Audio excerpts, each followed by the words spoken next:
Hello everyone, welcome back to our channel build with Karthi. போன வீடியோவில் நம்ம பிளாக் செயின் டெக்னாலஜி பற்றி டீட்டெயிலாக பார்த்தோம். பிளாக் செயின் டெக்னாலஜி ஏன் சொல்கிறாங்கன்னு பற்றி எல்லாத்தையும் பார்ப்போம். இந்த வீடியோவில் நான் பிட்காயினை பற்றி சொல்கிறேன். உங்களுக்கு போன வீடியோவில் சொல்லியிருந்தேன், நான் பிட்காயினை பற்றி சொல்கிறேன்னு. பிட்காயின்னா டிஜிட்டல் அசட்டுங்க. ஒரு ஃபிசிக்கலாக வந்து கையில் பிடிக்கும் அது கோல்டு மாதிரி. அது டிஜிட்டல் அசட். ஓகேவாங்க. டிஜிட்டல் அசட் பிட்காயினில் தான் பிளாக் செயின் டெக்னாலஜியவே முக்கியமாக இம்ப்ளிமெண்ட் பண்ணுறாங்க. அதில் தான் பிளாக் செயின் டெக்னாலஜி முழுமையாக இம்ப்ளிமெண்ட் ஆகுது. எதுக்கு? செக்யூர் ப்ராசஸ் காண்டி, without intermediate person, centralise system இல்லாமையே அது வந்து பிஹேவ் நடக்குதுங்க. அதாவது பிளாக் செயின்னா என்ன? பிளாக் செயின் வந்து டீசென்ட்ரலைஸ் சிஸ்டம்ங்க. அதே மாதிரி பிளாக் செயின் வந்து பப்ளிக் லெக்சர் எல்லாத்துக்குமே தெரியும், ப்ரைவேட்டாக இருக்காது. டீசென்ட்ரலைஸ் சிஸ்டம், அதாவது ஒரு சென்ட்ரலைஸ் சிஸ்டம் இல்லாமே இருக்குங்க. அதுதாங்க பிளாக் செயின். பிளாக் செயின் வேற ஒன்றும் இல்லை. நெக்ஸ்ட் வந்து பிட்காயினை பற்றி பார்க்கலாம். பிட்காயின் வந்து எது கொண்டு வந்தாலும் செக்யூர் ப்ராசஸ் காண்டிங்க. அதாவது சென்ட்ரலைஸ் சிஸ்டம் இல்லாமல் ஒரு பண பரிவர்த்தனை நம்ம பண்ணணும், பிளாக் செயினில் இன்வெஸ்ட் பண்ணி பண பரிவர்த்தனை பண்ணணும். அதுக்கு தாங்க பிளாக் செயினில் கொண்டு வந்தோம், பிட்காயின் வந்து கொண்டு வந்தோம். நெக்ஸ்ட் வந்து bitcoin transaction was cast by block chain technology. Bitcoin transaction எப்படி நடக்குதுன்னா பிளாக் செயின் டெக்னாலஜினால நடக்குது. 2008 சட்டோசி நக்கோமோட்டோங்கிறவர் created block chain technology for the bitcoin. அவர் வந்து பிளாக் செயின் டெக்னாலஜியை கிரியேட் பண்ணாருங்க. பிட்காயினுக்காண்டி அவர் வந்து கிரியேட் பண்ணாருங்க. நெக்ஸ்ட் வந்து பிட்காயின் வந்து இன்னொரு விலாவரியாக பார்ப்போங்க. ஃபர்ஸ்ட் வந்து பிட்காயின் வந்து டிஜிட்டல் மணின்னு சொல்கிறாங்க. ஒன்லி ஆன் த இன்டர்நெட்ல மட்டும்தான் இருக்குங்க. யாராலும் இதை தொட முடியாதுங்க. காயின் கோல்டு மாதிரி யாராலையும் தொட முடியாது. நெக்ஸ்ட் வந்து பிட்காயின் கோல்டு. பிட்காயின் கோல்டான்னு கேட்டிங்கன்னா எதுக்கு அது அவ்வளோ மதிப்பு உள்ளது? அதாவது பிட்காயினோட நம்ம இந்திய மதிப்பு எவ்வளோனா 55 லட்சங்க. ஒரு பிட்காயினோட மதிப்பு 55 லட்சங்க. அதே மாதிரி 0.1, அதாவது ஒரு ஒரு ஒரு ஒரு சின்ன விகிதம், முக்காவாசி ஒரு அரைவாசி 0.1, அது எவ்வளோனா 5.5 லேக்ஸுங்க. நெக்ஸ்ட் வந்து பிட்காயினோட ஒரு 0.01, அது எவ்வளோனா ஒரு 2.5 லேக்ஸுங்க. 0.01. இது மாதிரி ஸ்மால் பார்ட்டாக பிட்காயின் இருக்குது. மொத்த பிட்காயின் ஒன்று சேர்ந்தது எவ்வளோனா 55 லேக்ஸுங்க. இந்தியன் ருப்பியோட அந்த கணக்கு ஒரு பிட்காயின். அது ஃபிசிக்கல் இல்லை, டிஜிட்டல். அதை மட்டும் மனசு நல்லா பதிவு வச்சுங்க. அப்போ தான் நான் சொல்கிறது போக போக பெரிய. நெக்ஸ்ட்டு வந்து பட் பீப்புள் கம்பேரிட்டிவ், ஆனால் பீப்புள் வந்து அது கோல்டோட தான் கம்பேர் பண்ணுவாங்க. ஏன்னா அது வந்து ரொம்ப லிமிட்டடுங்க. ரொம்ப லிமிட்டடாக தான் இருக்குது. அதே மாதிரி people use it to store value. அவங்க பணத்தை வந்து அதில் வந்து இன்வெஸ்ட் பண்ணுறாங்க பிட்காயினில்.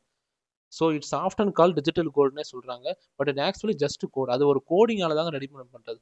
அதே மாதிரி கோடிங் போட்டு தான் அந்த வந்து டிஜிட்டல் அசட் வந்து ரெடி பண்ணாங்க. அது வந்து only 21 million maximum number of bitcoin எக்ஸிஸ்ட்டுங்க. அதாவது 21 மில்லியன் பிட்காயின் தான் அவங்க வந்து கிரியேட் பண்ணுவாங்க. அதுதான் வந்து நடைமுறை. ஏன்னா 21 மில்லியன் மட்டும் தான் அவங்க கிரியேட் பண்ணவேன்னு வந்து சொல்லியிருக்காங்க. அதே மாதிரி ஏன் 21 மில்லியன் கிரியேட் பண்ணதுன்னா சப்ளை அதிகமானா டிமாண்ட் இருக்காதுங்க. சப்ளை கம்மியான மட்டும் டிமாண்ட் இருக்குங்க. அதாவது சப்ளை கம்மியாக இருந்தால் டிமாண்ட் இருக்கும். ஏன்னா டிமாண்ட் அதிகமாக்கினா தான் அதோட வேல்யூ கூடிக்கிட்டே இருக்கும். அதுக்காண்டி தான் 21 மில்லியன் மட்டும் கிரியேட் பண்ணுவாங்க. அதாவது இப்போ வரை இந்த 2026 வரை 19.6 மில்லியன் பிட்காயின் தான் கிரியேட் பண்ணியிருக்காங்க. அதாவது 2140 அந்த இயரில் தான் 21 மில்லியன் பிட்காயினை கிரியேட் பண்ணி ஸ்டாப் பண்ணுவேன்னு சொல்லியிருக்காங்க. அதுக்கு மேலே பிட்காயின் கிரியேட்டே பண்ண மாட்டாங்க. இருக்கிற பிட்காயினை பண பரிவர்த்தனை மாற்றி மாற்றி பண்ணி அதையே யூஸ் பண்ணிக்குவாங்க. எதுக்குன்னா டிமாண்ட் அதிகமாக இருக்காது, ஸ்கேர்சிட்டி. நெக்ஸ்ட் வந்து no one can increase this number. யாருனாலையும் இதை மாற்ற முடியாது. ஒன்லி 21 மில்லியன் மட்டும் கிரியேட் பண்ண முடியும். நெக்ஸ்ட் வந்து this limit is built into bitcoins. Bitcoin சிஸ்டத்திலேயே அந்த லிமிட் கொண்டு வந்திருக்காங்க. அவ்வளோதான்.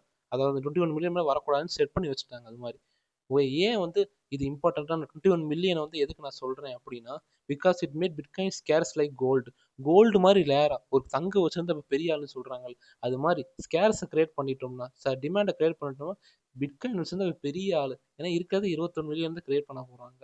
அது பிட்காயின் வச்சிருந்தாலும் பெரிய ஆளுங்க. அதுக்காண்டி தான் அது கொண்டு வராங்க. கோல்டு இஸ் ரேர் இந்த எர்த். கோல்டு வந்து எர்த்தில் ரேருங்க. பிட்காயின் வந்து இன்டர்நெட்டில் ரேருங்க. இன்டர்நெட் அவ்வளோதாங்க, வேற ஒரு விஷயமே இல்லை. நெக்ஸ்ட் வந்து ஸ்கேர்சிட்டி இருந்தால் தான் ஒரு பொருளை வேலையப்பாக மாற்றுங்க. நெக்ஸ்ட் வந்து பிட்காயினை எப்படி ரெடி பண்ணுறாங்க, எப்படி உருவாக்குறாங்க. அதாவது கோல்டு, அது மாதிரிலாம் கோல்டில் உருவாக்குறாங்கன்னு நிறைய பேர் நினைப்போம். ஆனால் அது கிடையாது. அது digital asset. Computer coding use பண்ணுறாங்க, கிரிப்டோகிராஃபி கோடிங் யூஸ் பண்ணுறாங்க. அது மேத்தமெட்டிக்கல் சால்விங் ப்ராப்ளம் யூஸ் பண்ணால் கிரிப்டோகிராஃபி யூஸ் பண்ணுறாங்க, கம்ப்யூட்டர் கோடு யூஸ் பண்ணுறாங்க.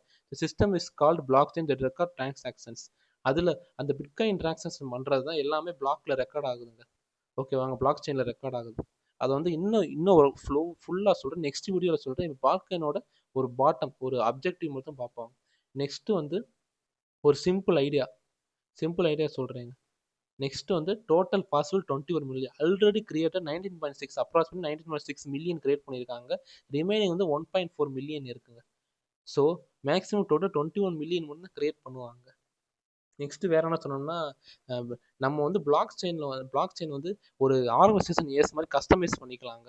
ஓகேவாங்க. இந்த பிட்காயினை வந்து எங்கெங்க இம்ப்ளிமெண்ட் பண்றாங்க, சப்ளை செயின் மேனேஜ்மெண்ட்ஸ், அதாவது அதாவது எப்படின்னா ப்ரொடக்ஷன், அதாவது மேனுஃபேக்சர் பண்றது, ப்ரொடக்ஷன் பண்றது, கன்சியூம் பண்றது, அது மாதிரி சப்ளை செயின் மேனேஜ்மெண்ட்னு இருக்குங்க. இது மாதிரி ப்ரொடக்ஷன் பண்றாங்க. ப்ரொடக்ஷன் பண்ணோடனே அங்கேருந்து வந்து நெக்ஸ்ட் வந்து மேனுஃபேக்சர் பண்றாங்க. அதாவது ப்ரொடக்ஷன் பண்றாங்க. நெக்ஸ்ட் வந்து விக்கிறவங்களுக்கு போது கன்சியூமர் வாங்குறாங்க. சப்ளை செயின் மேனேஜ்மென்ட்னு சொல்றாங்க. அங்க வந்து பிட்காயின் யூஸ் பண்றாங்க. நெக்ஸ்ட் எங்க யூஸ் பண்ணா ஹாஸ்பிட்டல் ஃபண்டிங் சிஸ்டம்ஸ்க்கு யூஸ் பண்றாங்க. ஹாஸ்பிட்டல் தனி, ஃபண்டிங் சிஸ்டம்ஸ் தனி. அதுல யூஸ் பண்றாங்க. பிளாக் செயினை வந்து அவங்களுக்கு ஏற்ற மாதிரி கஸ்டமைஸ் பண்ணிக்கிறாங்க. ஓகேங்க. இப்போ பிளாக் செயின் வந்து ஒரு ஓவர்வியூ பார்த்தாச்சு. இப்போ நெக்ஸ்ட் வந்து பிளாக் செயினோட ஃபுல் ஒர்க் ஃப்ளோ அடுத்த வீடியோவில் பார்ப்போங்க. லைக் பண்ணுங்க, ஷேர் பண்ணுங்க, சப்ஸ்கிரைப் பண்ணுங்க. அதே மாதிரி நான் பேசுறதுல திக்கிறது, திணறது, இன்னொரு நல்லா இம்ப்ரூவ் பண்ணிக்கிறது, கொஞ்சம் கூட கூச்சம் இல்லாமல் கமெண்ட்ல நல்லா சொல்லுங்க. நீங்க என்ன இம்ப்ரூவ் பண்ணணும், நீங்க சொல்றது எனக்கு சுத்தமா புரியல. அப்பதான் நான் இம்ப்ரூவ் பண்ணி அடுத்தடுத்த வீடியோ இன்னும் நல்லா தெளிவாக ப்ரிப்பேர் ஆகி போடுவேங்க. ஸோ தேங்க்யூங்க. லைக், ஷேர், கமெண்ட் பண்ண மறந்துடாதீங்க. தேங்க்யூ.